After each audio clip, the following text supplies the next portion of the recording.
Bob, did you get the beer? Yeah. It's here somewhere. Where are they? It's an empty one. Where are they? Where are they?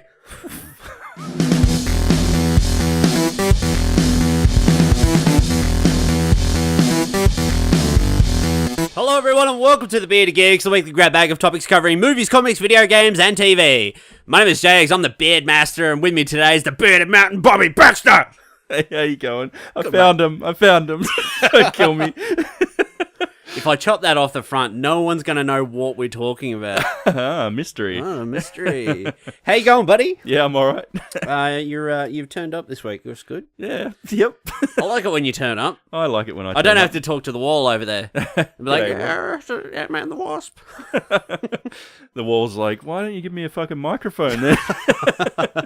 Soundproof those walls. I got to put blankets up everywhere. How you been? Yeah, I'm pretty good. Just trekking along. How about you? You been busy? Sorry, beer burp there. Ooh. Yeah, pretty good. Yeah, actually, I've been really busy lately. Yep. Let's... Oh, Go, mate. it's going on me. Foaming. Nice. You're all class. I am. Yeah, I've been really busy. I've been fucking had heaps of doctor's trips and dentist trips. I went to the dentist 2 weeks ago for the first time in 7 years, and I had to have a fucking wisdom tooth pulled out, which was fun. Yeah. And then I left a massive fucking hole in my head, and it just bled all day. It was fucked. Yummy. Yeah, and then I had to go again yesterday, and I got another filling Yep. in a different tooth, and he sticks me with a needle because the guy's he's an Indian. He's an Indian man. He's a really good guy though. He's when he was talking to me the other day, he's like I'm all about no stress. He's like, no stress for me, no stress for you. I'm all about zero stress. And I'm like, oh, that's good. So he sticks me with his whopping great fucking needle yesterday. It was probably about 3 foot long. And he sticks it in my mouth and he jabs me around my tooth 3 or 4 times. And on the 4th one, he must have hit something sensitive. And I was like, oh, fuck. So anyway, he's got to give me a filling, but he's got to clean it out before he does the work. Yep. So I'm sitting there, he's like, oh, is your lip starting to go numb and stuff? And I'm like, yeah, it's going numb. Yeah, You got 7 years of stuff to together. And then he's like, okay, we start. And then he's like, he pulls out the drill and he's like, goes in my mouth and he's like, and you can hear it on your tooth. And then the second time he goes, and it was just fucking immense pain. My knees shot up. I nearly kneed him in the fucking head. And my hand was like, oh. And he's like, let's wait a little bit longer. It hasn't kicked in yet. And he's like, we just wait. And he comes around behind me. He puts his hands on my cheeks and he's rolling around, massaging my cheeks. He's like, we just wait. We wait for it to kick in. And I'm like, oh, that's good. So then we wait another minute of that. And he's like, how's your lip now? I'm like, yeah, definitely numb now. So he comes back over and he's getting all ready. And then he goes in my mouth a bit more. I think it's really weird when people stick their fucking hands in your mouth. It's really fucking weird. Who chooses to do that as a profession? Really? Dentists. So anyway, he's in my mouth and he's fiddling about. And then he comes back out and he's like... And then all of a sudden he just snaps at me. He's like, you are not Tom Cruise. He's like, you tell me if you're in pain. He goes, dentistry has come so far, we should have zero pain. Should be zero pain. And I'm just like, I'm not Tom Cruise. I know I'm not Tom Cruise. And then I went to make a Scientology gag, but he put his hands back in my mouth. So, and then he took all my money and wanted me to come back again. And I'm like, that sounds like he's the Scientologist. Actually, that makes sense now you say it. Yeah. So I've had lots of dentist trips. I got to go back for more. How are you? Yeah, how's your health? No idea. I haven't been checked up in a while. How's your teeth, Bob? Even less idea. I don't know. I'm a little scared because I've got some wisdoms at the back that have been kind of impacted for fucking a long time. But they've never really bothered me because they pulled the top ones out so they don't crush down on each other and that kind of thing. Oh. But yeah, I got it x-rayed years ago and they've got fish hooks on the roots. So for them to get them out, they can't just straight pull them. They're gonna have to Gotta go in the hospital, get a cut out, break my face to Yep. get them out. So that's why I haven't been to the dentist for a little while. You come out of the hospital looking like Rocky Balboa. Yeah.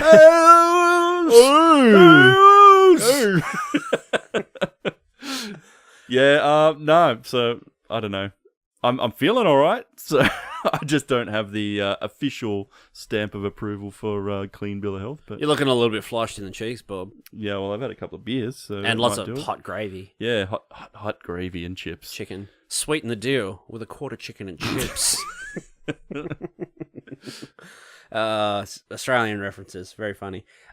We should talk about some stuff instead of talking about our health, which everyone really cares about. Yeah. Okay. What did we do? We did an Instagram questionnaire the other day. Instagram's got like this new question thing where you can ask me anything. So, we answered like, fuck, how many was it? Probably 10 or so questions, 10 or 12 questions. Yeah, fair few there. On Sunday night, I think it was. Yep. Fucking heaps of questions. I Like, was trying to watch a fucking movie. Getting these questions come through. like, shut up and answer these fucking questions. And, yeah, we had some really good ones. We had some corkers and that. We had some serious ones, and we had some not so serious ones. And then, who would play us in a movie and shit. And, then I made up, like, the Instagram post. And, like, do you know how hard it was trying to find a picture of a bald Nicolas Cage? It was very difficult. But I knew the photo I was going to use. I'm like, that photo there of Nick and Paddy is the same angle. So Yeah. we'll use that. The match was pretty bloody good, I Yeah. gotta say. Yeah. You really get that, like, I think it's something in the eyes and nose area between the two pictures. You're like, fuck yeah, that is, like, Paddy is Nicolas Cage for a... And they're both mental. Yeah, they are. Oh, Paddy. Do we keep talking about Paddy, or do we just like not talk about him for a while? Because he's Yeah, we gotta like make We a got- we blanket gotta- rule that we're not allowed to talk about him Yeah. until he comes back into the beard cave again. Yeah. I think. I think we just let everyone know because we got some new listeners and stuff. So we gotta like put it out there finally, and then we'll just leave it. We'll never talk about him like he died. Yeah. And so if anyone's tuned into us recently, if they don't know, there is myself, Jags, the Beardmaster. There is Bobby Baxter. And there is a third Bearded Geek who's been here since day one. His name is Patrick Brown, but he's currently on maternity leave. He's been on maternity leave for quite some time. He's cashing that fucking maternity leave in. No? Fucking hell, he's cashing those Marvel checks. I didn't know Marvel paid like maternity leave. I don't know. Paternity leave. Yeah. But for anyone that doesn't know, Pat is actually like, we're a trio. We're a triple threat. But Pat has numerous children and responsibilities, so he hasn't been here for quite some time. But he kind of, when he gets a chance, he'll jump back in. But if you go back and listen to our earlier episodes, you'll find out that Pat's pretty much here most weeks. So we're a trio. We're a three-man band. We're like the Three Amigos. You would be Chevy Chase. Chevy Chase. Would I be Steve Martin because Steve Martin's kind of the ringleader? Yeah, Would I? yeah, And for Patty's sure. Martin Short. Yep. 100%. Yeah, the Three Amigos forever.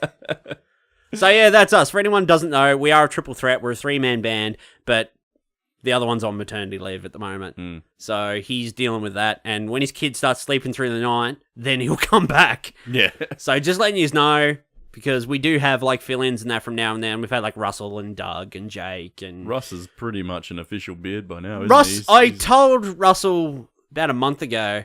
I messaged him and I said, "Look, you're pretty much officially or unofficially the fourth Bearded Geek," and he was like, he was just like, "I can't believe it." But yeah, Russ will be back in the next few weeks and that as well. But so we've had like all these mates and that just come and fill in, and yeah, it's been really good when we get the chance and stuff. But yeah, we are a three-man band. Patrick Brown's away at the moment, being a dad, working for Marvel and all that shit. So eventually he'll be back. Yeah. Hope, fingers crossed. Rocking the two-piece for a bit. Yeah, rocking the two-piece, yeah. If we were in a band, he would play the triangle. Paddy would play the triangle. The most redundant. Sorry, Pat. Love you, Pat. Can't wait for you to come back. I went back and listened to episode 25 the other day, the 25th episode Q&A we did. Fucking hell, I was in stitches. Like, I forget, like, half the shit. Like, If you guys want to listen to a good episode that we've done previous, go back and listen to our 25th episode Q&A. You can't write that shit. It's fucking comedy gold. Oh, That's man. his fucking belly button story, isn't it? Yeah, the belly button story. Yeah, That's what got me. I was in tears. Kiwi accents. Yep. Yeah, I love the Kiwi accents and that, but yeah. So yeah, we had Instagram questionnaires. What else have I got to talk about? Oh, got to do a shout out. Got to shout out these boys again because they're very gracious and they shout us out heaps and like post shit of us on like Instagram and stuff. It's fucking really good. Nice. I love podcasting communities. It's really good. So, got to give a shout out to my mate Hodder, our little Canadian bro over in the wherever Canada is, near America. Yeah, got to give a shout out to Hodder and his 3 programs. He runs the Podbeard Network, podbeardnetwork.com, and he's got 3 shows: The Hottest Show, Mics and Beers, and 2 guys and a game. And yeah, those guys are real supportive of us and that they fucking talk about us all the time. So Awesome. Just give them back some of that love, give them back some of that Aussie love, and a slap on the ass for good measure. So you're welcome, boys, and we both do have very nice pairs down under, if you know what I mean. Wee. You sick prick. So shout out to those boys. Check them out. Google them. Google the Podbeard Network. Check it out. Mics and Beers, The Hottest Show, and 2 Guys in a Game. Check out those shows. They're all fucking great, especially 2 Guys in a Game. Fucking comedy gold. So I think that's everything, Bob. Mm-hmm. Do you want to do the news? Let's do it. We need to up like our production values. Yeah, no, we need to get like music and shit. Fucking horrible, wasn't it? You play music. Why aren't you like rocking out beats and that for us? I don't know. Because you're a lazy, unsupportive fuck. Yeah, pretty much. Now shut up and drink all my beer. Hey, I bought my own. Yeah, but I got more in the fridge. Oh, okay. You want me to drink your beer? Yeah, well, if you get through those, you can duck out and grab some. Fucking challenge set. Challenge accepted. Challenge accepted. Is laid down the gauntlet. Today, we are going to talk about The Dark Knight.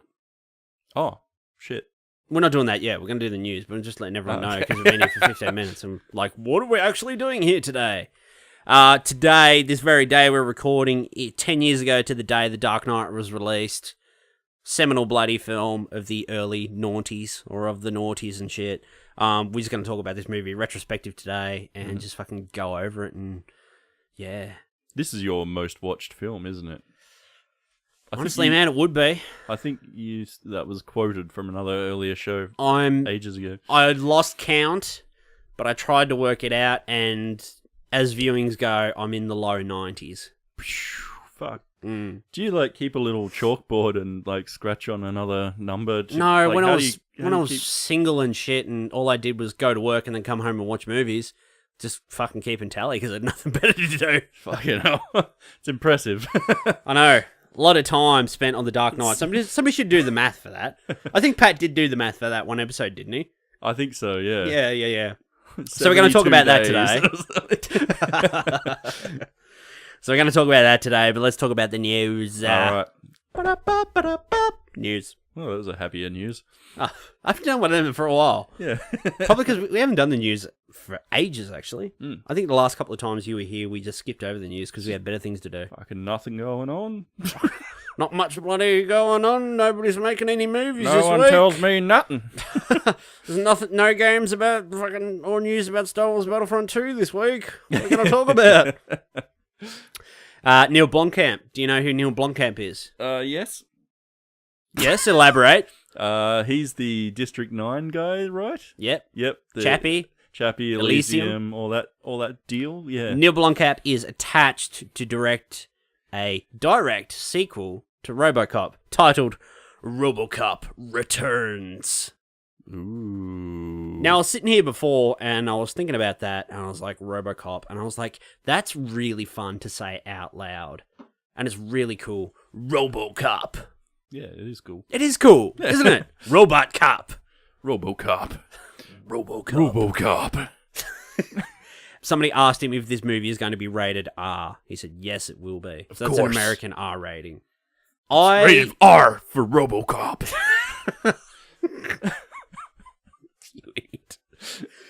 I we had another idea for an episode this week, which was directly influenced from Robocop. We're going to save it, though. We're going to do the evolution of violence in cinema.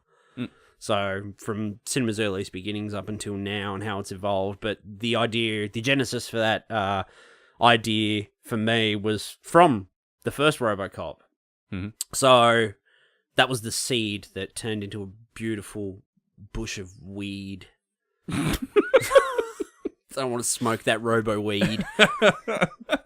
Where are we going here? I don't know. Neil Blomkamp's going to direct a sequel to Robocop. Robocop Returns. Mm-hmm. What do you think about that? I'm digging the sound of it. Like, I think it'd be pretty cool. I find, like, I'm not super excited for Neil Blomkamp's stuff when it comes along. Like, I am, because it's usually pretty good. But I feel like since District 9, it's just kind of, like, been taking that same formula and just rehashing a slightly shitter version of it until now, kind of thing. So, but I think, you know, Robocop has already got this kind of cool base of shit to build on. So, you know, I think he could do something cool with it. But it's just be interesting because he's like, I've only ever seen his like his IP stuff. Yeah, his original stuff. Yeah, so for him to go and slot into already established universe, it'll be interesting to see what he does with it and how much of it he makes his own as well. I really liked his Oats studio stuff they were putting out earlier this year. Yep. A lot of that original shit, like, is really fucking good. Like, short films and that, that range from kind of 8 to 20 odd minute short films and that, really fucking good. There was this one, I can't remember what it was called, Firebase. Firebase, like the Vietnam War set one. Fuck, that was good. That was so good. I think I told you to watch that. I don't know if you did, though. No, I don't think I saw that one. I saw one of the alien ones that was really a lot like District 9 again. Yeah. I saw that one. Didn't that have... Did that have Sigourney Weaver in it? Yeah, it did. She was in it. Yeah. Robocop Returns. Yes, please sign me up. Where do I sign up? Yeah, I'm optimistic for it. I think again, cool. Another direct sequel to an original film. I didn't really rate the first reboot that they did. Like, I mean, I didn't hate it, but I kind of liked it a little bit. I didn't hate it. I just I couldn't, other than the suit being black, I couldn't actually tell you anything that happened in that movie now. It's completely forgettable kind of story. Yeah. There was one scene in it that really got me, though. The scene where he's first there, he's kind of got the original kind of Robocop armor on, the silver and black. And then he's like, what's happened to me? Get this shit off me. And then Gary Oldman gives the voice commands and that to strip it all away. And it just shows what of Alex Murphy is left. And it's literally just a hand, his lungs, and his head with half his fucking brain in it.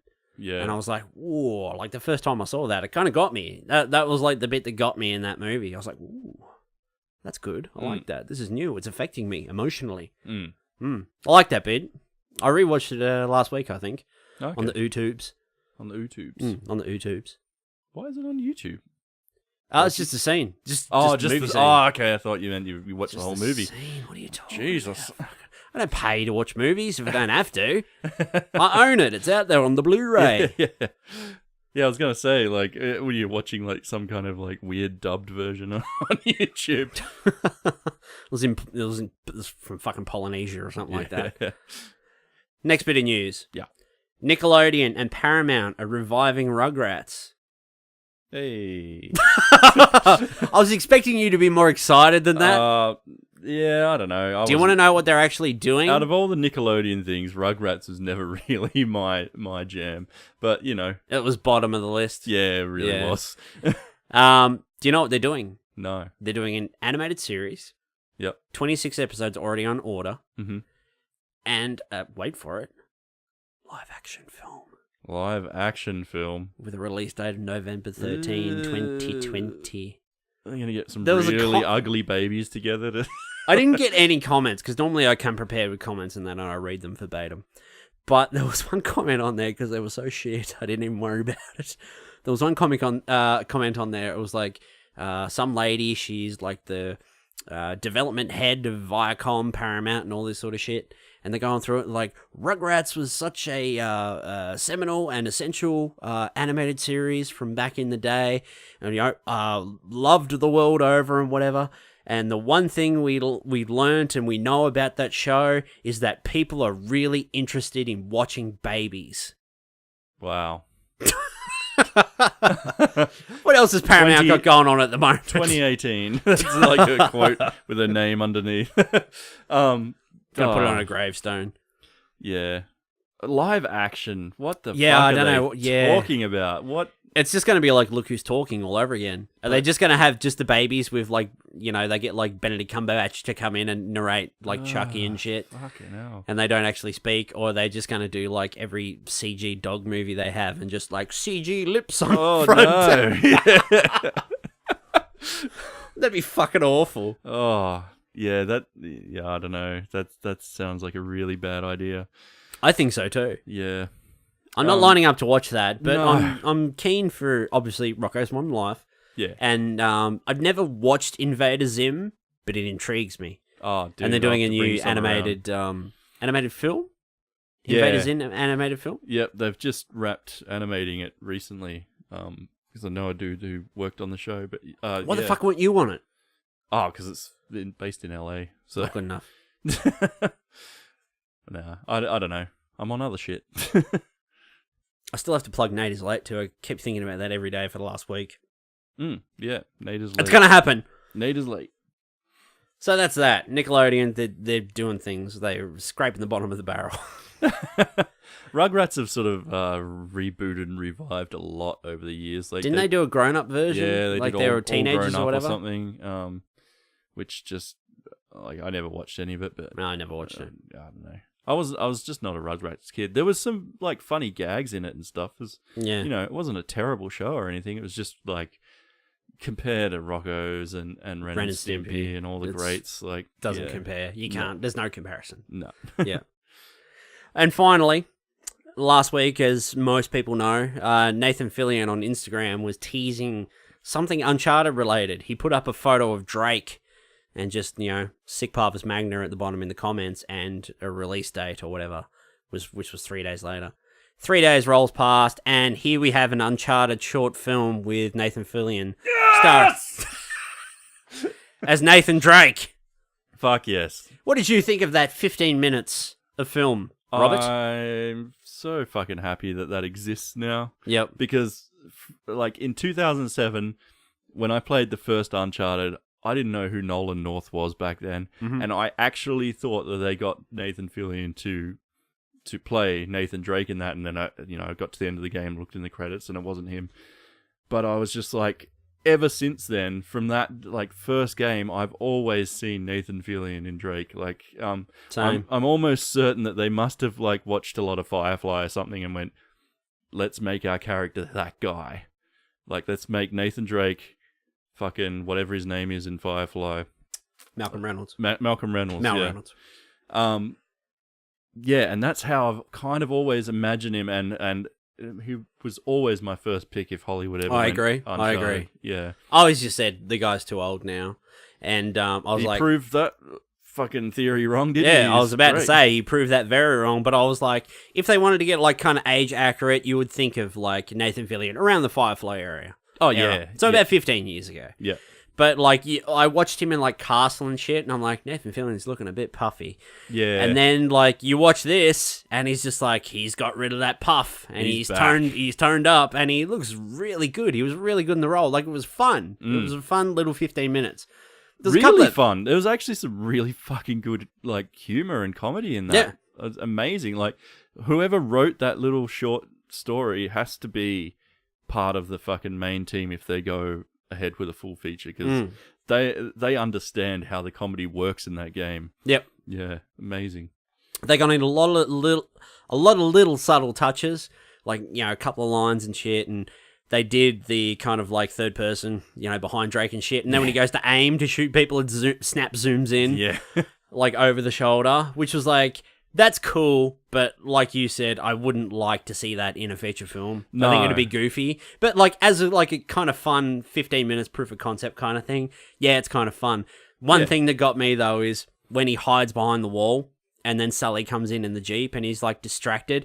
When Nathan Fillion runs over, you can tell he's just doing, like, a tiny little trot. Yeah. And then he does the big leap off the thing and punches him in the face. But I'm like, you could have just, like, actually gone full tilt and jumped off the box, but, like... Because you kind of see him he kind of just jogs over, like he's not really running full tilt. And I'm like, oh, you're taking me out of it. I don't believe that. But, see, that's the limitation of a shot like that, is like they're trying to do the one big panning shot and stuff. But the problem is, like, you know, if the actor isn't particularly like a fucking massive, quick, fast runner or something like that, you can't kind of edit that thing in or speed it up or shoot it from an angle that it might look cooler. Like, so yeah, there were a few little holes in that, like, over the shoulder shot. Like, it was actually really fun to watch. Yeah, it was really funny. But yeah, don't, like, keep that out of any major film releases, because it is kind of like a fun little nod to the fans and stuff. But to put it in a big movie, like, it'll age quickly. It'll look really bad real quick. Like the first-person shooter scene in Doom. Yeah, exactly. Yeah. Now, like, I remember when it came out in the cinema and everyone was like, oh, have you seen the fucking first-person bit? Oh, it was so cool. If you go back and watch that bit now, it's fucking horrible. Tacky as fuck. It's terrible. I really liked it. Stephen Lang was in there as Sully. Would never have been my first pick for Sully, but, like, fuck, he did a good job. Like, he did a really great job in there. Yeah. I think, like, the first few scenes with him, it's almost like your brain's going, I need to disconnect all the wires from what I imagine Sully and plug them into this guy. But by the end of the short, you're like I was buying it. He was doing an awesome job. Yeah. Bruce Campbell was my man for Sully, if I ever picked one. I said this to you guys the other day. I kind of feel like Nathan Fillion and Bruce Campbell are too similar. Like, if they were standing next to each other playing opposing characters and that, I feel they're too similar. But when I saw Stephen Lang, I'm like, the guy's taller, he's scrawnier, you know, he's older. Yeah, that's true. He's a good fit, like, for that character. But yeah, I felt if, you know, they're kind of that jokey, comedian, you know, absurdist kind of thing, they were a bit too similar. Do they have a Sully for the motion picture yet? Like, no, because they've got, like, Tom Holland, isn't it? Yeah, but that thing's in fucking development hell and has been for ages. Like, I don't know. You know, maybe... I really hope that, like, I mean, look at the fan reaction this week for this thing. It blew up. 1.2 million views in 12 hours or something like that. It was massive. And that was that was the official YouTube video. That was not, like, all the copies and everything that got copied out there and that as well. I like yelled out to Hales and I was like, come in and watch this thing. And she came in and, you know, like, those kind of trailers, she'll usually trail off and lose interest pretty quickly. But with that one, she was watching all the way through and laughing and fucking having a great time with it. And she was like, I would watch a movie of that. I'm like, fuck yeah, like, everybody would. Yeah. What they need to do is yank the fucking cord out of that development hell fucking project they've got going and just pass it over to these guys and do not interfere. Just let them fucking do what they need to do. Maybe bring in some, like, a couple of, like, you know, producers with a bit of cred, so that they can, because there are, you know, it's not the perfect short. Like, there are a few little things, and like we're saying, like the over the shoulder bits that could be sort of stripped away or just edited a little tighter and stuff here and there. But you know, with that a little bit extra polish, like, those guys would make a fucking awesome Uncharted movie, I reckon. And you wouldn't have to, you know, wouldn't have to give it like $150 million budget or anything like that. You could do 75, like, depending on how much, like, exotic locale and, like, set pieces kind of thing you wanted to do, like, depending on that. I think my favorite part of it was when Drake gets into the office and he finds the notes and shit, and then later on when they meet up with Elena and they're going over all the thing and they're doing the treasure talk exposition back and forward. I'm like, this is straight out of the fucking game. This is amazing. And you're like, Drake's getting really excited, and they put the connecting all the dots and shit, and you're like, oh, this is like fucking straight out of the game. This is awesome. Like, I was fucking totally invested into that 90 seconds of exposition. That and shit. feels like the first level of it. Like, you've got through the tutorial, and then like they're setting up the game for you, and you're going like, oh yeah, we're going to fucking Puerto Rico or something. The Philippines, it was Philippines on this one, yeah. And then Stephen Lang Sully had the best line, which you quoted the other day. Oh, is that where he's like, "Are we gonna crack this open?" I feel like we're gonna break this thing open. I feel like we're always breaking things. Yeah. Like, that was such a good line. But yeah, it was really good. Like, it didn't look like a official film with like high production values and that. No. But for a short film, like a lot of the lighting in that was fucking great, especially like in the office scene. Yeah, it was fucking great. But some of the outdoor shit in that was looking looks a little bit Breaking Bad. Yeah. But yeah, it was some great. of the henchmen were like a little cheesy, but not too bad. But I mean, like the bit with the ponytail was great. Yeah, oh fuck, I like he that. took the piss out of him. He's like, this guy's still fucking got a haircut out of the 90s. His mate over there was laughing or whatever. Yeah, he goes, it's a compass. You use it to find things. He's like, maybe we could find this guy a haircut that's not straight out of the 90s. He yanks the ponytail off later on in the fight too. That's fucking great. And then he tells the guys, like, if I tell you that I really like you, will you then leave? But yeah, it was great. What was the other little guy? El Tigre? El Tigre. It's like, great. what do you want to be when you grow up? It's great. Yeah, I really liked it. More of that, please. Yeah, and if they don't fucking... Like, this is the ultimate fucking interview, like, resume piece for Fillion to get this role. But if they don't give it to him... Fuck, I hope Naughty Dog just, like, let them keep pumping out these little shorts, because that'd be fucking great, too. Yeah. They're like, look, we don't want to do films, but we're going to give you the money and that, like Sony and shit, Naughty Dog, we're going to give you the team, we're going to give you the production, all the equipment and shit. We're going to give you budgets to make 20-minute episodes. Or we want to do this entire story, but we'll break it into 20-minute, like back in the day when they had webisodes. Yeah. We're going to make it a webisode or a web series or something like that, or something that just fucking strike up a deal with YouTube or something like that. Do another like Cobra Kai thing, but instead of like a, full season thing, just do 20-minute episodes, series or something like that. There's no way that there cannot be a Nathan Fillion fucking Nathan Drake movie now that this exists.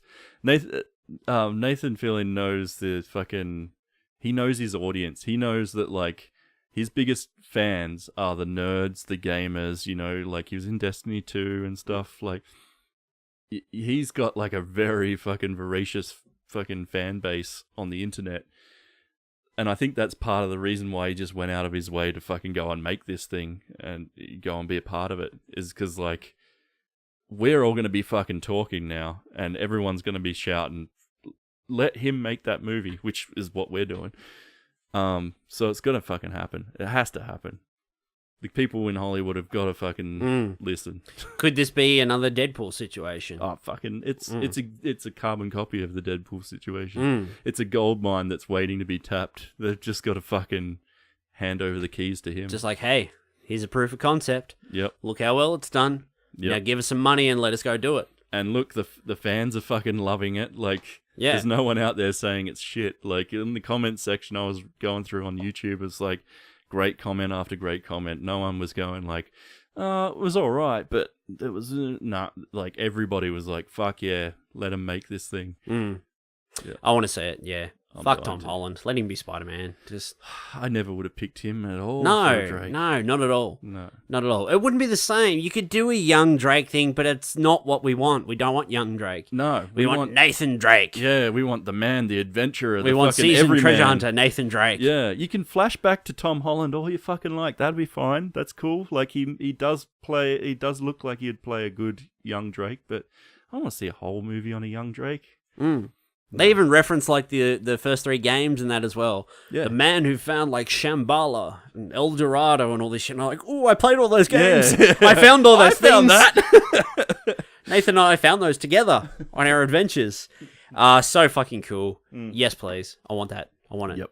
Give it to me now. Please. let's talk about The Dark Knight. Mm-hmm. The Dark Knight is rising all up in this place. Tears. But we're talking about the second film, not the third one. Oh, Not the one with Tom Hardy being like, there's no drugs in here. Brain. That Pete? comes later. Pizza, Gary. Seriously?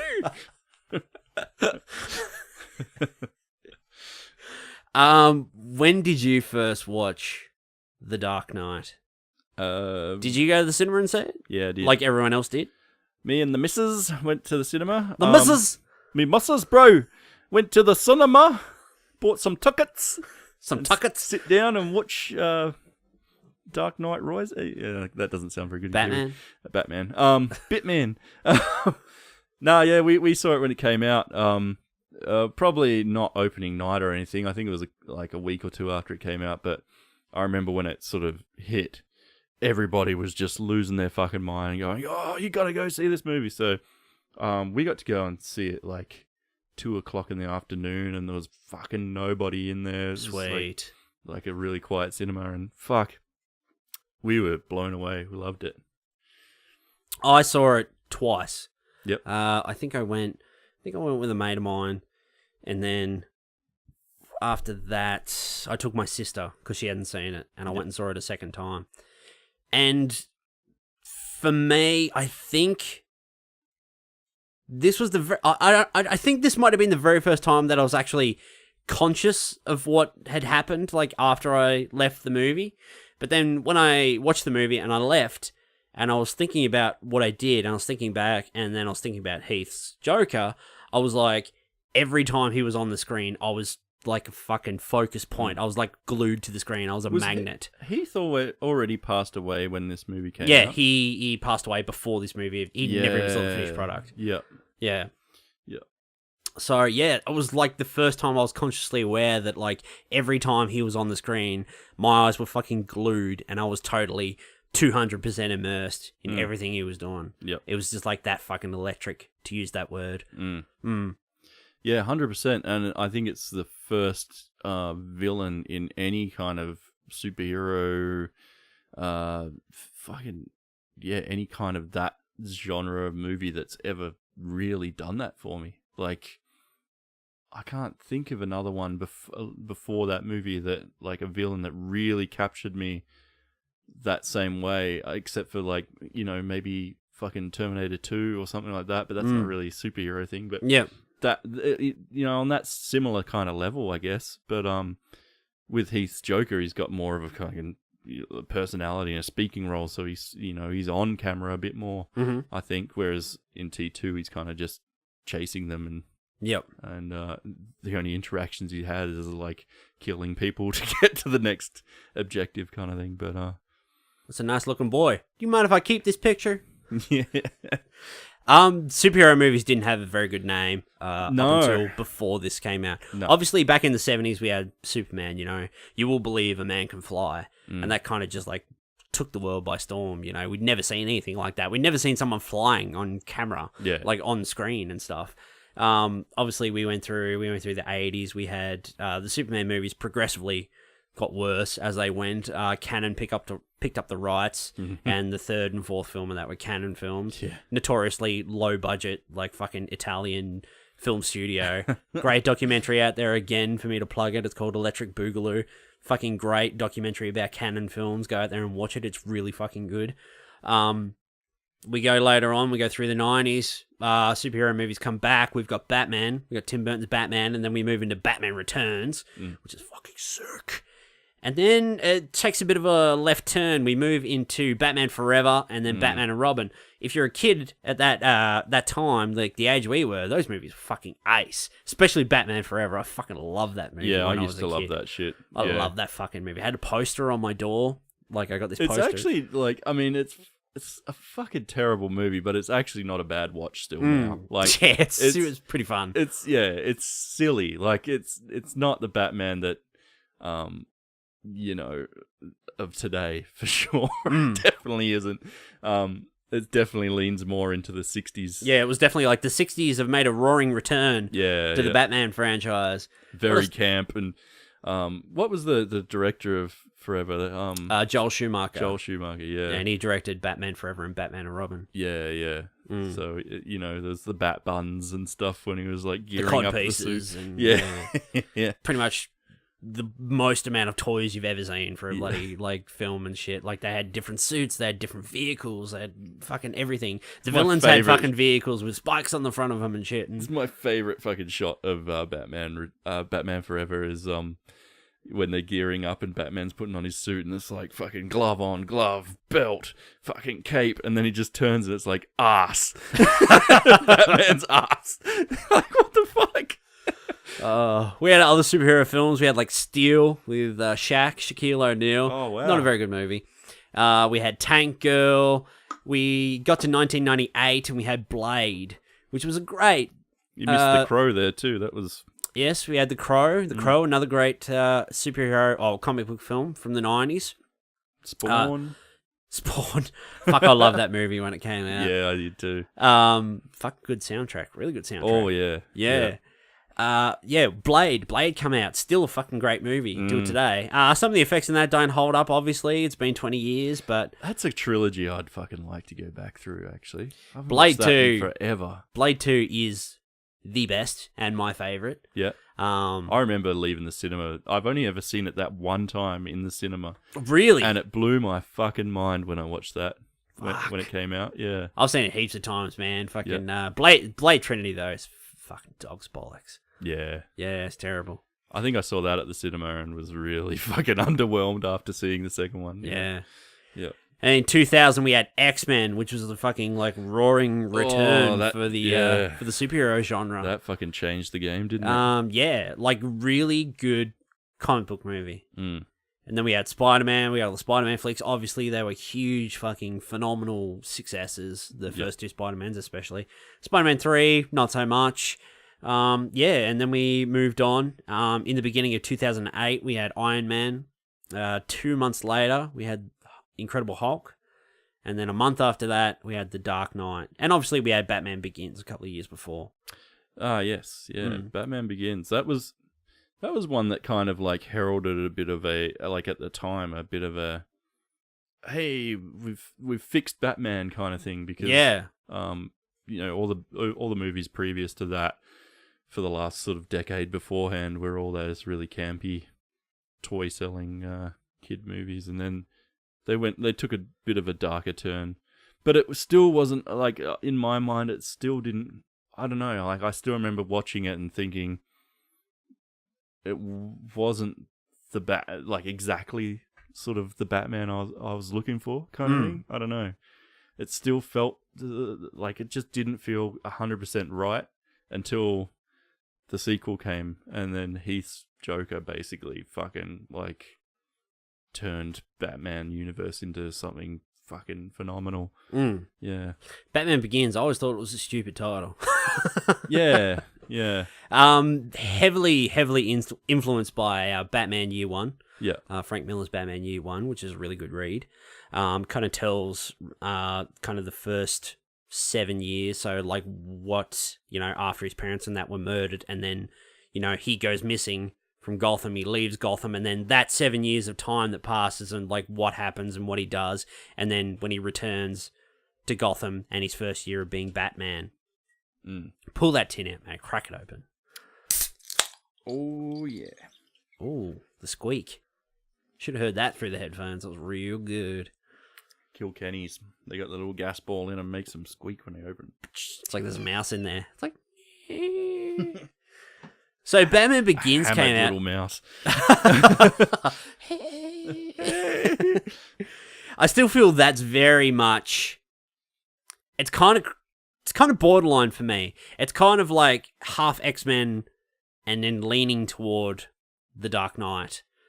So obviously we didn't herald that massive superhero change until like 2008 was a big year for superhero movies. Iron Man, Incredible Hulk, and The Dark Knight.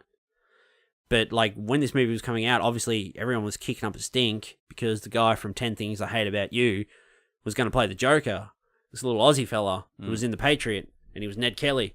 And you're like, this guy can't be the bloody Joker. He's no bloody good. He is a Joker, but he can't be the Joker. Fuck's going on here? Fuck is this shit? Should have got someone like, I don't know, who was big in the early noughties? I don't know. I can't think of anyone. Fucking, I don't know, Brad Pitt or something? Matthew McConaughey. Stop doing them bloody romantic comedies. Chuck flicks. Bro. But yeah, it came along, but the big thing about The Dark Knight was it was such like a massive tonal change. I said this to you earlier.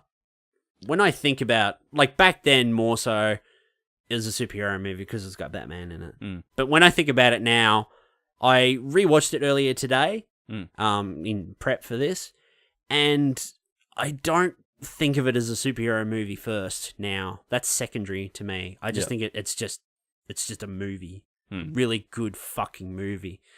Like, yeah, it's more, everyone says this. It's like very inspired by Heat, Heist thriller and that. But yeah, it feels more just like a movie to me. Like, I hear people calling it a superhero movie and that kind of makes me cringe. Because superhero movies have come so far and things have changed so much now. That's like, the thing, like, the Marvel formula and that. Marvel and Disney have just decided what superhero movies are now. Like, that's what they're, like, when you say superhero movie, you instantly think MCU movie. Because they're the most successful thing out there for like the last DC decade. second or whatever. But, like, and even DC are following the same fucking trend as what Marvel are doing, And now so they've just done a whole 180 now, and they're going back to doing their own thing. Like, let's just give it to someone and give them the material and do a one-off, and then go from there. But yeah, they've created what you think that you expect from a superhero when someone movie. says superhero movie, what's the first thing you think of? Yeah, Marvel. But yeah, so like it always was and always is a superhero movie. It's just that like that term has changed, fucking changed into their vision of what that is now. So yeah, and that's it. That's definitely a big influence of how I perceive that film now. Because yeah, superhero films have come so far in the last 10 years, and there's definitely, superhero movie is this product. That's what this is. I see a superhero film now as it's more, because they've nailed kind of the whole somewhat realism, but still very comic book tone. It's lighter, it's more fun, it's more it's brighter, bright red capes and big red, white and blue shields and, magical sparkling hammers and shit. And I look at that now and I'm like, this is the furthest thing from a superhero movie. Yeah. Yeah, I mean, I know exactly what you mean because I got the same feeling when I watched Logan. Like, I was like, oh, yeah. That doesn't... It's not a superhero movie in the sense that, like, people would go, list your top 10 superhero movies of the last 10 years or whatever. It's like, that probably wouldn't register on a lot of people's list because it doesn't feel like it fits in that same group. Yeah, it's just a fucking good movie with superpowers in it, kind of thing. Absolutely, yeah. I don't disagree at all on that. This movie's really endured, like, the test of time. Like, people still talk about it to this day. It's been 10 years. It hasn't really been that long. It's only been a decade. Yeah. But it's still referenced so much. And there was a massive change, like, when this movie, like, first hit, things really changed. They're like, this is what superhero movies need to be now because Christopher Nolan made it such a success. We need dark, realistic superhero movies. That's what we need. Man of Steel.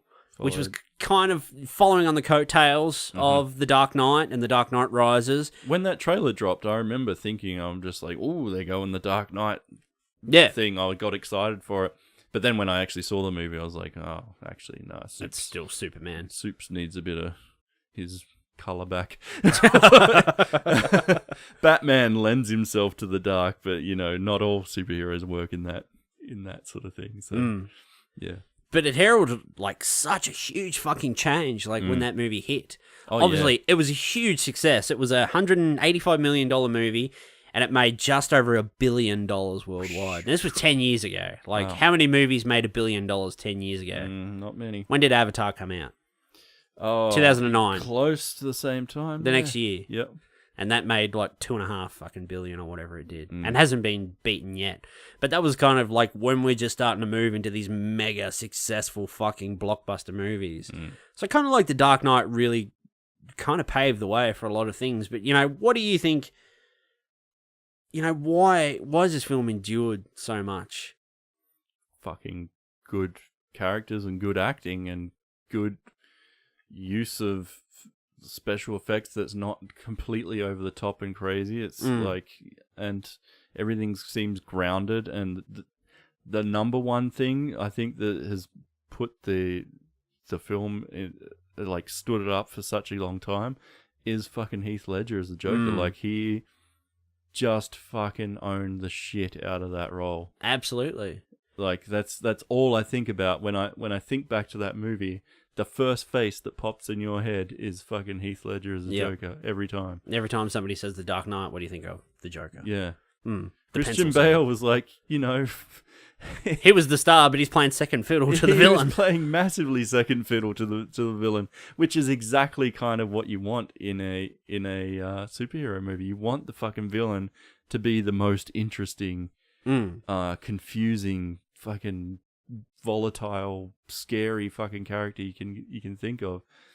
And it kind of it turns shit on its head as well, because the Joker in this movie comes out of nowhere. We don't know anything about him. We don't know where he's come from. It's all open to speculation. He tells all these fake stories about how he got his scars, kind of influenced by The Killing Joke, because in The Killing Joke, he makes a line about, toward the end of the book, he's talking to Batman over this microphone, over this loudspeaker at this carnival, and he's just what happened to you that made you this way? It was your brother was killed by a mugger, or, he's going through these things. He's like, sometimes I remember how I became this way. He's like, sometimes I remember it one way, another day I'll remember it a different way. And he's like, if I'm going to have a past, I think I'm going to butcher this quote, but it's if I have a past, I prefer it to be multiple choice. So there's no real definitive where he came from in this movie. I really liked earlier this year, Patton Oswalt, Patton Oswalt is obviously, he had this theory, he rewatched The Dark Knight and he had this theory about the Joker. I've got it here, I think. I'll just read you a bit of it. Yeah. I've always liked the theory that Heath Ledger's Joker in Christopher Nolan's Dark Knight is a war veteran suffering PTSD. He's referencing a truckload of soldiers getting blown up, his ease with military hardware, and his tactical ingenuity and precision planning all feel like an ex-Special Forces soldier returned stateside and dishing out payback. I love films that contain enough thought and shading to sustain post-screening theorizing like this. To go off that quote. Christopher Nolan, they never had a set origin for the Joker in that. But some of the kind of the strands in that they were picking at was something like that. Maybe he's an ex-soldier. He's an ex-soldier with PTSD, and he's coming back and he's angry and he's just fucking sticking it to the man. He's just come back to cause fucking chaos and shit. But Patton goes on and he's like, I just rewatched The Dark Knight and another wrinkle came to my mind about the Joker. What if he's not only ex-military, but ex-military intelligence? Specifically, interrogation. And then he goes on to say, which is really fucking brilliant, actually, when you think about it. He seems to be very good at the kind of mindfuckery that sustained professional interrogation requires. His boast about how I know the squealers when he sees one, the way he adjusts his personality and methods depending on who he's talking to, and knowing exactly the reaction he'll get. So, mocking Gamble's manhood, invoking terror to Brian, like the false Batman, teasing the policeman's sense of loyalty to his fallen fellow cops, digging into Gordon's isolation, appealing to Harvey Dent's hunger for fairness. He even conducts a reverse interrogation with Batman when he's in the box at the police station, wanting to see how far Batman will go, trying to make him break his one rule. He constantly changes his backstory, and thus who he is. To Gamble and his henchmen, he's an abused child, figuring that they were also products of abuse and neglect. To Rachel, he's a man mourning a tragic love, something she's also wrestling with. And he goes on to say, in the end, he's trying to mindfuck an entire city, and the city calls his bluff at the end, which I wanted to get into as well. And then, he just goes on to say about, Batman is the one individual he couldn't manipulate or break, and he's relieved at the end when he finds out that he couldn't break him. I guess because it's more fun, because it's more of a challenge. Like, how far can you push this guy until he eventually breaks?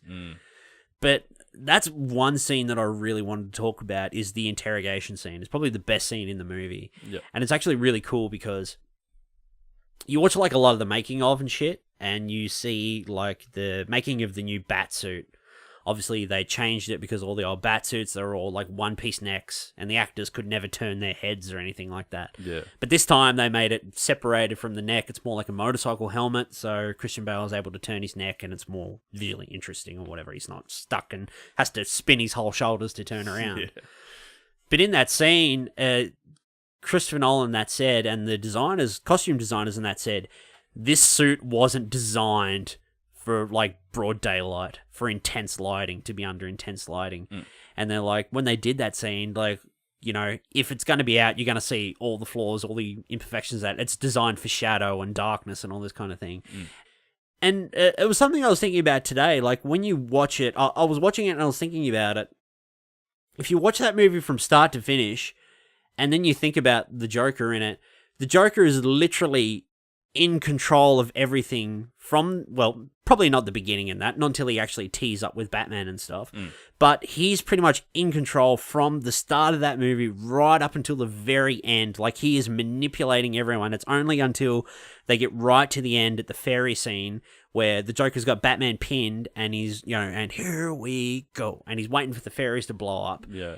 And then, you know, it's kind of like that morality tale thing. It's like, you've got these two groups of people on it, because you watch the ferry scene and that you've got one ferry full of, Gotham civilians and stuff, and then the other one's full of prisoners, you know, criminals. And as soon as they find out about the bombs and that, and they've got the detonator from the other ferry, they're just like straight away, they just turn on them. They're like, you know, they've had their chance, you know, they screwed it up, let's just blow them up. Why should we go? And they've fucked up their lives and that. But you know, it's fucked about human nature, how people just, like, self-preservation just kicks in straight away. And you're like, I'm not going to die of all these fucking murderers and thieves and that, and over here, you know, fucked up their lives and that. Like, they're scum. They're less than I am. But, you know, by the end of that, you know, morality and that kicks in. You get the one guy who's like, if no one's going to do it, I'm going to bloody do it. You know, all those guys, they had their chance. They chose to murder and steal. It's not, you know, it's not fair that we should go down with them. And he's going to, like, do the thing. But then in the end, he realizes and he, well, for lack of a better term, he pusses out. And, he sits back down. And then they've kind of, in a way, they've tipped the Joker's plan on his scale, because he thought, you know, chaos and that, they're going to turn on each other. That's exactly what I know they're going to do. But then he proves them wrong in that scene. And he's, like, the look on Heath Ledger's face, like, no one's more shocked than he is. And he turns and looks at the clock, and it's 12 o'clock, like, midnight. And then he's like, oh, doesn't matter. He's like, I got my own detonator and that. And he's like, you know, if you want to do something right, you got to do everything yourself, don't we? And then he goes to blow it up. And, like, that's the first moment in that movie where the Joker's not in control. Yeah. Because, like, the plan's tipped. Like, he's, like, methodical in that. He's thought this all through, and he's worked everyone in this movie. He's worked the police, he's worked Batman, he's worked fucking Harvey Dent. He's worked everyone in this movie. And he's turned people against each other. He's panicked this entire city. He turned a whole city onto Coleman Reese when he was going to spill Batman's identity on TV. If Coleman Reese isn't dead in 60 minutes, I'm going to blow up a hospital. Yeah. And then you watch all these people, like a police officer in that's going to shoot him in the face with a shotgun. People are going to run this car off the road, this police escort truck off the road and shit. And yeah, like, he's in control. He's manipulated an entire city and freaked everyone out, literally caused chaos. And it's not until the very end where people prove him wrong. And then he's finally not in control anymore. And he tries to reassert that control by taking the detonator himself and blowing them both up anyway. It's great that, like, yeah, it ended up being the people that bested him, really. And it's not Batman. It's not Batman that punched the shit out of him, because they even say that. Like, the Joker goes off the building, seemingly falling to his death, laughing, and then Batman saves him, and you get that fantastic scene of where the Joker's hanging upside down, and he starts to go into his monologue, and the camera slowly turns and does a 180 to flip up to the right way up with the Joker. He's hanging upside down. And he says the line, do you really think we were gonna? I'm butchering it again. I've seen it so many times. I should know it. But fight for Gotham's soul in a fist fight. And he's like, no. And then goes on about Harvey and stuff, and yeah, fucking fantastic. Even Very Batman, good. the world's greatest detective, even though he's not really super detective-y in this movie, the one bit I can never get over is the cutting the bullet out of the wall and then setting up the chain gun. It blows different. I never understand what he's doing there. I'm just like, what the fuck are you doing, Bruce? How are you gonna by blowing one yourself and then like, oh, let's scan this now and then we can reconstruct the other one and get the fingerprint off? And I'm just like, what the fuck? Yeah, I don't know what the fuck. So I'm is just going like, on what are you doing there? Like, just like my disbelief is like on a bungee cord suspended, like immensely during that scene. Yeah. But yeah, even Batman can't best him in that movie, and he doesn't. No. Yeah, fucking great. And then the whole morality thing at the end, like, what does it take? They have that line, you either die a hero or you live long enough to see yourself become a villain. And it's got that morality tale. So it's like you've got Batman on one side and then you've got the Joker on the other, kind of this fledgling, like teetering seesaw of morality, like good on one end and evil on the other. And then twisting, Harvey Dent, Gotham's White Knight, the one true hero that Gotham has, and turning him into a villain, kind of just twisting and destroying who this man is. And then by the end of the movie, what does Batman have to do to save Gotham? He has to become the villain in the city's eyes to save the day. Take one for the team. Fucking, yeah. When you talk about like that and you extract it, you're like, fucking hell, this is just so brilliantly put together. Like, it isn't a perfect movie. Like, I know that. And I watched it again today, and when I watched it, I feel like some of the sheen's gone off it for me. I don't know if that's just how the superhero genre's changed since this movie came out. But yeah, now I don't look at it as a superhero movie first. I just look at it as a great fucking film. Yeah. It's, 10 years for a movie, there is a lot of sheen to be lost, and especially the amount of fucking superhero comic book movies that have been out in the last 10 years. Like, things have progressed and changed, and almost in a way that's like we expect certain things from these types of movies now. So yeah, like I haven't watched it for a little while, but I watched it a few months back, I think. And yeah, there were a few bits in there that you just sort of like, oh, that's cornier than I remember, or whatever. But overall, I think like it still stands the test of time as a really great movie because all the major beats in it are fucking on point. It's just there's just a few little moments. There's a couple of little things. There's another one I want to bring up in a second. Yeah. But I totally understand what you're saying. I think one major way why this film has endured is down to Christopher Nolan. So Christopher Nolan's very heavy on practical effects when he can, which is why I think this movie is aged very well. It's still very timeless because there is very minimal CG in this. You got Batman jumping off a building and he pops his cape out and he's floating through Hong Kong and shit. I watched that today because I watched it on 4K for the first time, and I was just like, I saw the cape pop out and like fluttering in the wind, and you're like, ooh, that doesn't age very well, especially for 4K. But like you watch it and stuff, and there's the scene with the Batmobile, the tumbler, where he jumps and he jumps in front of the RPG and he gets blasted, and then he flips through and smashes like through the concrete and shit. Half of that shit is a miniature. Yeah. There's a miniature tumbler in that. You can definitely tell because there's a scene where it flips over and the bottom of it's completely flat. Right. There's like no guts or mechanics or anything of that in it. I was like, maybe that's like a piece of armored shielding or something like that so no one can get inside it or whatever. Yeah, that's probably what it is. But yeah, Christopher Nolan like really leaning on practical effects in that and not that being whole like... car chase is really great. Like, it still holds up. And the truck flip thing. Yes, fantastic. Yeah, that was just an old school fucking like gas pressure fucking hose on the bottom, and it flipped over, and to keep it straight when they flipped it over, on the front of like the bull bar on the grill on the front, it had like they welded like claws in that to the front of it, so when it flipped over it dug into the ground and it just like held position so it didn't like tip, to the side or twist or anything like that. So as soon as it started to flip, those claws just dug into the asphalt and just helped it flip clean over. Oh, that's fucking awesome. Yeah, fantastic. What a shot. I remember seeing that in the cinema the first time, and I was just like, what? So cool. But I read an article today. I read a couple of articles today because being the 10th anniversary, there's fucking articles everywhere. They were like popping up in my newsfeed on my phone, on my Google newsfeed, and I was going through and I was reading a few. There was one reporter on there that made a really good point about this film and superhero films in general. Like, you used to give material to a director and they make it their own. And that's their film. It's their vision, which is definitely something that The Dark Knight is. Like, if anyone knows Christopher Nolan, you watch that movie and you're like, this is a Chris Nolan film. Like, you can tell. Like, through and through, this is a Chris Nolan film. This has got his stamp all over it. I feel like Batman Begins, he did that first one as well, didn't he? I feel like the first half of it was a Nolan film, and then the second half of it is almost like, oh shit, we forgot to make a Batman movie. Let's make a Batman movie real quick.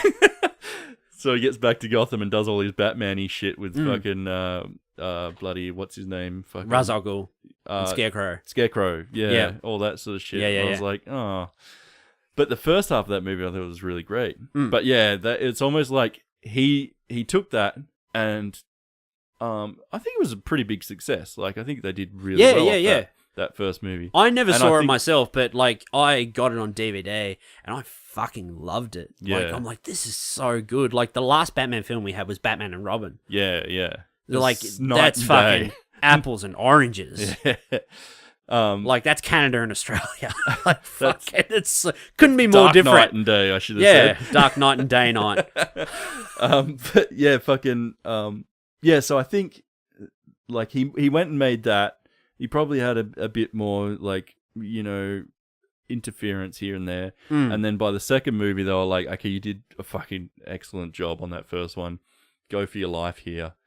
And because it feels so much more Nolan-y, the second one. Yeah.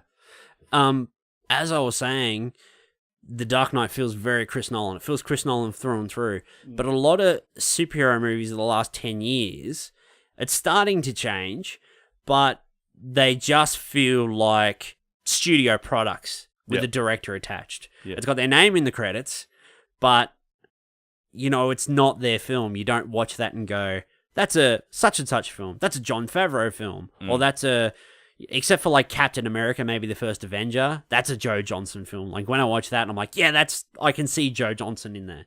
Because I'm a massive fan of like The Rocketeer and like Jumanji and shit like that, Joe Johnston films. But like, that's changed in the last couple of years, especially with like Thor Ragnarok. That's very much a Taika Waititi film. And then you've still got a lot of studio in it. It's still got a lot of studio in it, but more so, you can see a lot more Taika in there than you can studio. It's very much a studio product, but they're starting to give directors like a lot of more free reign to inject themselves into these movies. Like, you watch Black Panther and you see a lot more Ryan Coogler in there. Like, it's still very much a Marvel film, but I can see Ryan Coogler in there. Like, especially if you watch like Creed or Fruitvale Station.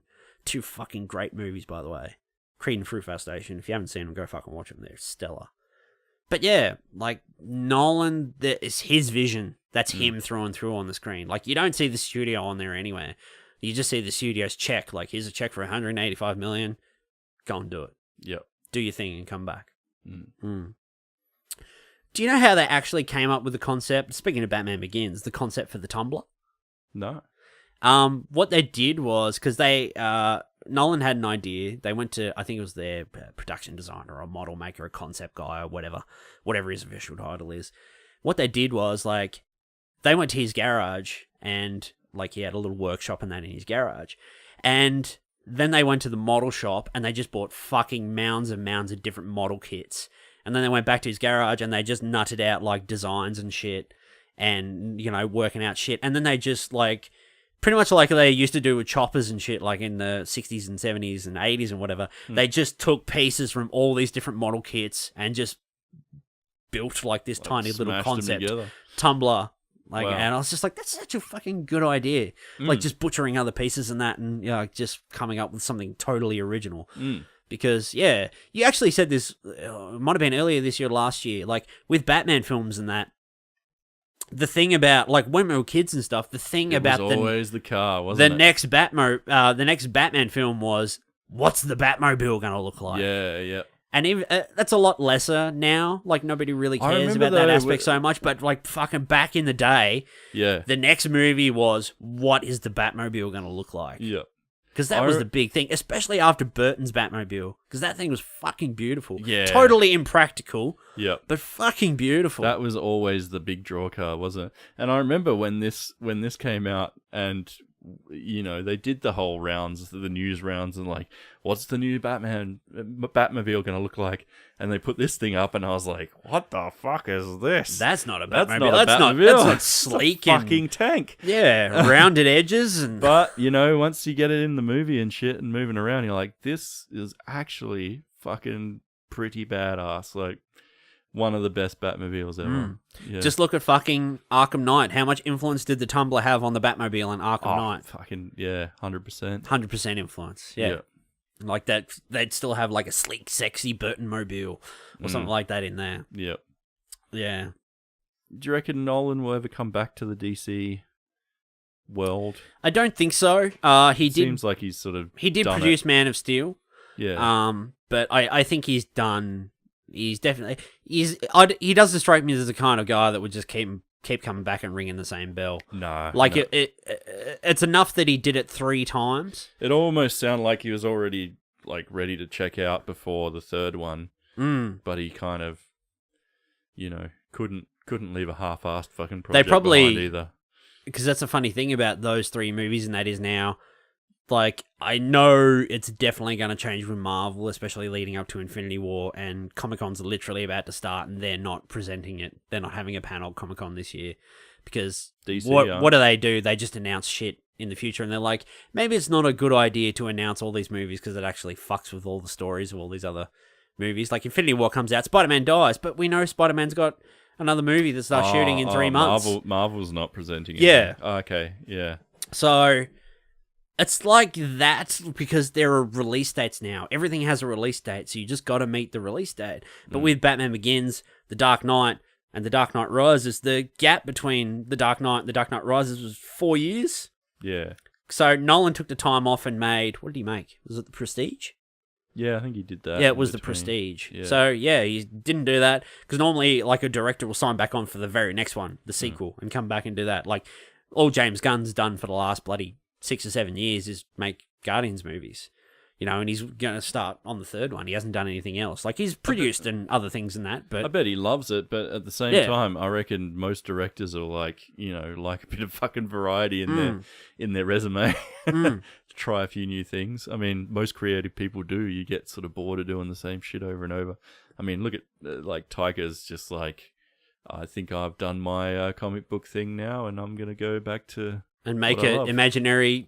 fucking Adolf Hitler friend movie. Yeah. But Nolan, he must have had so much fucking goodwill after that movie that he's like, look, I'll make this movie for you, but I'm not going to do it now. I want to go do something else. I want to go do this movie about illusionists and magicians and that. And they're like, no worries, we'll just keep... okay, we'll just hang back and wait. And then he came back and did The Dark Knight Rises, obviously. But of the 3, this one is the peak. It is the pinnacle. Yep. Of perfection. It's not a perfect movie, obviously. No. Even we had cast changes. Maggie Gyllenhaal came in to play Rachel Dawes, who no one really gave a shit about in the first movie, played by Katie Holmes. Yeah. It was a nice cast change, actually. Yeah, absolutely. Yeah. That was one scene talking about suspending your disbelief and plot holes and that. There was another article I read today. The headline was like, The Dark Knight's brilliant, but the one plot hole in The Dark Knight we can't get over. And I was like, okay, here we go. I clicked on it and I read it. And reading the article and stuff, and the guy or girl who's written it is going through it, and they're like, the movie's great up until the party scene, the fundraiser scene. So when Bruce Wayne flies in the helicopter with the girls, and then the Joker and that comes in looking for Harvey Dent, and they can't find him. One of the best fucking scenes in the movie. What are they talking And then about? Rachel Dawes comes out, And, he does the, you want to know how I got these scars scene and whatever. And then Batman comes He's like along. licking his lips. Yeah, and fucking... I did this to myself. Oh. And then Batman comes along and he grabs her and he shoots out the window and he's like, let her go. And he's like, very poor choice of words. And then he lets go of her and she falls. Yep. And he dives out the window after her. So now the problem that this person who wrote this article was, Batman jumps out of this window to save Rachel, who is, in his eyes, the love of his life. Mm-hmm. And he grabs her and he saves her and he falls and they land on the car. And then after that, that's it. It cuts to the next scene, the next day or whatever. It doesn't explain what happened to the Joker. Why didn't he go after the Joker? How did they get away? They had all these people hostage. Did they end up killing them all? I watch this now and I just can't believe it. It takes me straight out of the movie. I'm like, hang on a fucking minute, mate. If some maniac was holding the love of your life out the window and dropped her, you would dive out there and save her. And if you did, would you just leave her on the side of the road and then go chasing after the bad guys? No, you fucking wouldn't. You would take her and make sure she got to safety and wouldn't worry about them. The Joker and that, they were at this party. Harvey Dent obviously wasn't there. They couldn't find him. The whole reason he dropped her and let her go out the window is so they could escape. Yeah. Obviously. Yeah. Is there a plot hole there, Bobby Baxter? No, and he would have been looking out the window and saw or at least heard him land, and he would be like, job done. They would already been halfway out the door by and then. Joker would have been like, he would have been hoping that Batman fucking survives to get to the next part of his fucking plan. Yeah. Like, he doesn't care. He wasn't there for anything else other than to expose that little connection there. That's what he was doing. Like, yeah, he found that out. He was there for Harvey, but he found out a nice, important little nugget of information there. And, whoever wrote that article, that's fine. You're entitled to your opinion, even if it's wrong. Yeah. Yep. It was not he's very methodical. Like, he seems chaotic, and he seems like the kind of person who'll kill anyone and anything, anytime. But the guy's fucking intelligent, and he knows what he's doing. Yeah, yeah. He's playing the game. He knows exactly what he's doing. And he's like, that's just a new little thread for me to fucking piece together. What am I going to do with that? Much larger fucking thing. What am I going to do with that? Yeah, exactly. How can I have fun with that? Why would I go and squander this great little nugget of information that I've just found on, like, killing a bunch of party guests and attracting more attention to myself? I'm going to go away and plot and plan for another day. Yep, exactly. Maybe I'll, I'll fucking steal something on the way out, but that's about it, yeah. Technically, Batman is the main character in this movie, obviously. It's called The Dark Knight. It is a Batman movie. Batman is the main character. But just as much, another pivotal character is Harvey Dent. I mean, it's just as much his story as well as Batman's. There's a real triangle of main characters in this movie, yeah. And very interesting ones. I think that's one of the best key things about this movie is, there's all these interesting little arcs going on, but they're all, tied into each other. Like, Harvey's story's great. Oh, it's really good. And the scene where they're captured, and it was fucking brilliant, because when I was in the cinema, I know who Harvey Dent is. I know who he eventually becomes. Are they going to do it in this movie? It looks like they are. He falls over and he knocks over one of the petrol drums. And it's got this fantastic shot of him lying on the ground. The camera is side on, and he's laying on the ground, and then you just see all this petrol start to flood in on the floor, and it's like on his face and shit, and he's rolling his face and that around it and coughing up, like, holy fucking shit, this is how it's gonna happen. And it's just that shot. The camera's side on, it's like laying there side on the ground. It's like fucking parallel with him laying there, and then all this petrol just starts to flood in and just coats the floor and just covered it, like it's on his cheek, and you're like, oh shit, I know what's gonna happen. It's just so good. So good. And when they reveal his face in the hospital for the first time and he turns his head, yeah. That still looks fucking good. Yeah. I watched that today on 4K. That fucking CG, that still holds up. Yeah. Really fucking good. We didn't talk about Gary Oldman. Gary Oldman is Commissioner Gordon. Oh, fucking hell. You couldn't cast a better Commissioner Gordon, could you? Absolutely. Fucking that mustache just sells it. Yeah. You really feel for him in the third one and that too. Like, just fucking so conflicted about, you know, they have like Harvey Dent Day or the Harvey Dent Act or whatever it is in the third one. And, you know, everyone's after Batman and fucking hates him and shit.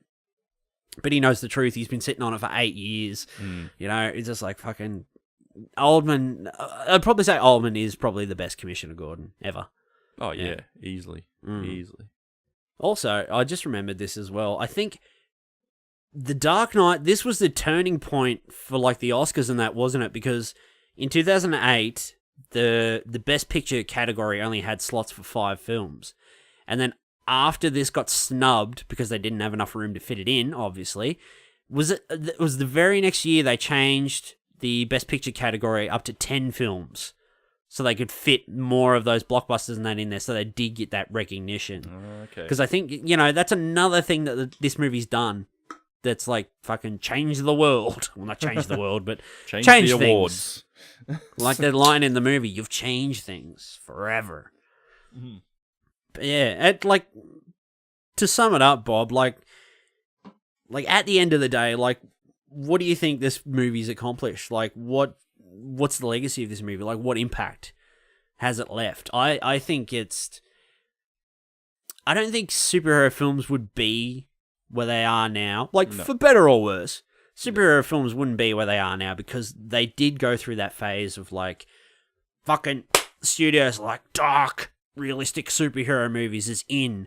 Obviously, you know, a lot of movies like that, Fantastic, fucking, that didn't work. They tried to go dark and fucking moody with that. It was like, it was like Fantastic Four Begins.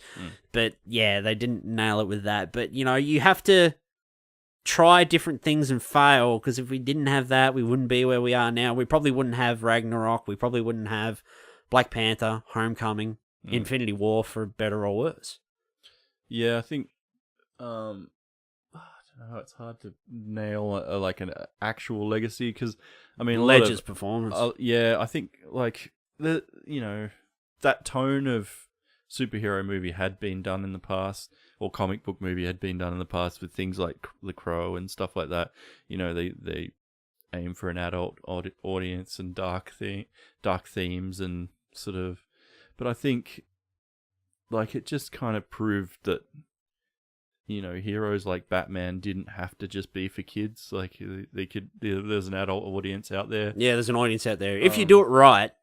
Yeah, if you do it right. And like, I think, yeah, Ledger proved that, like, comic book villains don't have to be kind of this over the top, cartoony. Yeah, cut and copy sort of thing. Like, I don't know. I really hard to pin down what it is about his performance that fucking nailed it, but, like, he just got the Joker. He just fucking got it. Like, like no one else had ever gotten it. Yeah. You know, he was the one who came up with the Joker's makeup.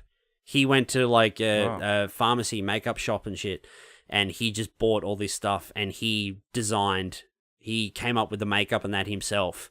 And he showed Nolan, and Nolan really liked it. And then from there on, that's what they went to recreate through the film. I think the best, it's in the best scene in the film, which is the interrogation, because there are different scenes in that there, like at the beginning where he goes into the mobsters and that in the kitchen, and he's got the makeup and that on. It's very thick. It's on there very well, very dark rings and that around the eyes. Very red lips, red makeup and stuff up the cheeks. And then when you get to the interrogation scene, after the big chase and everything in that they've just had, he's been sweating. It's all streaked. It's all fucking gross and gnarly. It's all coming off. He's got it all over his hands, all over his arms, and it's just a fucking mess. And it looks absolutely amazing in that scene. Yeah. Yeah. It really brings the real worldy kind of vibe to it. Because, you know, you look at, like, Nicholson as the Joker, it was always like this pristine face kind of. And he wasn't a guy who fell into a vat of fucking toxic waste. Yeah. Yeah. Yeah. Yeah. I don't know. That just, like, they brought a sense of, like, the real world into that comic booky realm. and he did it in a way that like crossed over that was kind of really believable. I think it still is completely over the top and kind of unrealistic in so many ways. And even the idea of like a guy calling himself the Joker and putting on makeup like that, you know, seems kind of ridiculous, like an emo or something. But but at the same time, you're like, his character just like, you fucking believed it. You could imagine going and living in a city where that shit went down because it was just so tangible. Like everything felt kind of, like it belonged in that movie. I think that's the biggest. If anything's gonna, you know, the impact in that this movie's made or its legacy would be that performance and just the memory, I guess, of Heath Ledger. Because think of it this way: how different would things have been if he didn't die, if he never passed away? You know, he never had that accidental drug overdose and he never died. Like, what? How different could we have perceived that film or this film be today if he was still alive? It'd be interesting to see if if there was as a higher standard. Like, I mean, it should be because it was a fucking excellent performance, and I think it would be. But whether it would have like been held to quite as high a standard, if he was still alive today, you know, I think it would be because fucking like that role was just perfect. It was a perfect execution of that, and it was still completely out of like came out of left field. No one would have picked him for the Joker. No. Craziness. I was like, Heath Ledger, what the fuck? But he fucking Jared Leto, what the fuck? Yeah, actually, what the fuck? But yeah, he just nailed it. It could have been that different thing where, you know, he was on the press tour and someone asked him a question and he made a stupid comment or something like that. And it tarnished the movie, because that's fucking what happens in Hollywood. Somebody makes the wrong comment when a film's coming out, they're promoting a film or whatever. Oh, fuck that, he made some comment. He ate an orange while they were doing an interview. I'm not going to see that. Fuck that guy. I don't care how good his fucking performance is. Craziness. It's like my dad. My dad has his vendetta against Tom Cruise, and he just won't watch Tom Cruise movies. Really? Like, if you talk about Tom Cruise while he's around, he'd be or? like, Tom Cruise is a fucking idiot. He's a fucking idiot. I'd be like, yeah, but his movies are like really entertaining. Yeah, but he's a fucking idiot. I'm like, righto, Dad. I agree. He's a fucking idiot. But I generally like most of his movies that he puts out. Yeah, key for Mission Impossible in a couple of weeks. Yeah. But yeah. The Dark Knight. Yeah. 10 years ago today. Fucking hell. What an impact, eh? Look at that. You've got a Joker hanging on your wall by the Patrick Brown. The one and only. Do you know this was the very first ever signed Patrick Brown print on the planet? Oh, you're going to have a break-in in the next couple of weeks. I was going to come and find you. This was back when Pat had a lot of free time. Yeah. I messaged him and I was like, hey mate, I really want like a Joker commission done. Like, but I don't kind of want to give you the ball and run with it. I kind of like, I have a couple of guidelines in that. Like, Pat does really fucking great work. We all know that. But like, I really wanted him to tap into the fucking character and really just capture the core and the essence of the character. And I give him some fucking guidelines of that, of what I wanted. I wanted it to be flat black background. I wanted a lot of shadow. I wanted it to be fucking dark. I wanted it to be moody. I wanted it to be edgy. And I kind of had an idea of what I wanted. And then he sent me an image of the sketch. And it was fucking 10 times better than what I thought of. What's funny is you look at it and it's clearly inspired by the Nolan Joker that we've been talking about all night. Like, it's obviously not the same.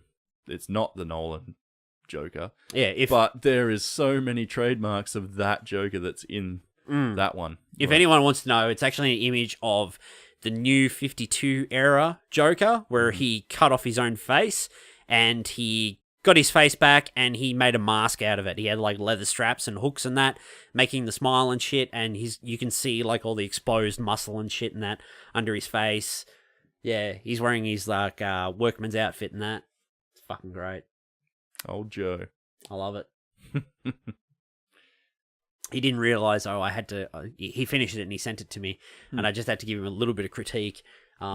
He sent it back, and his face was white, but the rest of his skin was regular flesh tone. And I just messaged him, and I was like, no, mate. I was like, the Joker's skin, it's all white. It's been like bleached, so it's the same as his face. Oh, right, no worries, I'll fix it. And then 10 minutes later, he sent me back the next one. I'm like, done, finished. Easy. And then he fucking he surprised me the next week because he went and got it printed out and bought the frame and that, and fucking brought it round. Nice. He's like, oh, I want to do something real special for you. I was like, thanks, mate. Fucking legend. And no, you're not having it, anyone. I'm not doing a giveaway, and you're not getting it. It's mine. You can find it on the internet and fucking copy paste your own and go and get it printed. This is mine. Yeah. Wow. The Dark Knight. I think we'll wrap that up, eh? Mm-hmm. What a great movie. Not the best. There's a couple of corny bits in there. I wouldn't say I rephrased that. When I said not the best, I meant to say it's not a perfect film. Yeah, I was going to say, it's not totally is film. One of the best. But here's a little tidbit I learned today. The model of Lamborghini that he's driving in the scene where they're going after Reese, the model name of that, the name of that brand of the model is called the Musaragi or Musaraki or something like that. I think wherever it comes from, I forget where it comes from, in Italian or whatever. It means bat. Ah, nice. And I was like, he's kind of driving a Batmobile, even though he's not in the Batmobile. So, yeah. Well, Dark Knight, 10 years. Fuck, that's gone by quick. That has. We'll be doing a 20, but by no time. Nah, we'll be doing a 10 years for Batman v Superman. Oh, yeah. Yeah, Bobby Baxter, if people want to find you on the interwebs, where can they find you? BobbyBaxter.com and Bobby Baxter Cartoons on Instagram, Facebook. What about Twitter? Bobby Baxter. At Bobby Baxter on Twitter. Yep, that's me. Sweet. And if you want to find the Bearded Geeks online, you can go to Facebook, facebook.com/BeardedGeeksPod. If you want to listen to the show, you can check us out on SoundCloud and iTunes, where you can also download the show if you're on the bloody go. And you can also find us on YouTube, where we post the show and that on there. Like to get it around so people can find it, wherever they prefer to go. Makes it a bit easier. Search for us on your podcasting apps and that as well, because most of iTunes filters through to all those podcasting apps, so you can check us out there as well. If you want to buy a t-shirt, you can go to tpublic.com. Search for the Bearded Geeks, and if you want to find us on Twitter, we're what are we on Twitter? At Bearded Geeks Pod on Twitter, and on Instagram we're at the Bearded Geeks. Where post like a lot more behind the scenes shit, and if we get any new additions to the Beard Cave and shit, any new figures and that, they'll go up there. We'll have to post up Paddy's Joker picture now. Yeah, we will do now. We'll have to put a shot of that up so people can see what the deal is. Yep. Anyway, mate, that was bloody good. That was. Twas. I think I'll go and watch The Dark Knight. Go and watch Batman Forever. Oh, yeah. Bat Buns. It's got that U2 song on there. The Hold Me, Thrill Me, Kiss Me, Kill Me, whatever it is. Yeah, it is. What was the Seal one? That was the next movie. Kissed by a Rose. That was on Batman Forever as well. I was kissed it was. by a rose. Yeah. The seal of approval. You idiot. Oh, wow. I guess this is where we ask everyone to like and comment and subscribe if they want to. Yeah, tell us your fucking first time with the Dark Knight, or did you rise when you saw the Dark Knight? Did you rise? Or did you say, oh, nah, this is fucking joking? You're joking. This is a bloody rubbish movie. Bit of a bloody joker, aren't you? Yeah, bloody fucking Heathy. Now, you're not going to be here next week, and then the week after you're going to Melbourne. I am. You're going to be away for the week. Yep. Going back to the Big Smoke. Yep. Back to the old stomping ground. Yeah. So I think I'm getting Russell in that week. Okay. So Russell's going to come in, we'll fill him in, and we'll do something. But yeah. The Rust Bus. And then you better be back the week after. I should be. Bobby Baxter's going to be back in 2 weeks, we'll say. Sweet. Yep. I think so. 3 weeks. Whatever. 3 weeks. 3 weeks. Anyway, thanks everyone for sitting here and listening to us bloody ramble about the Dark Knight. My Dark Knight has risen, and I need to go to bed. Thanks everyone. We'll see you all. I'll see you next week on the Bearded Geeks podcast. Swear to me. Swear to me. Hey! Swear to me.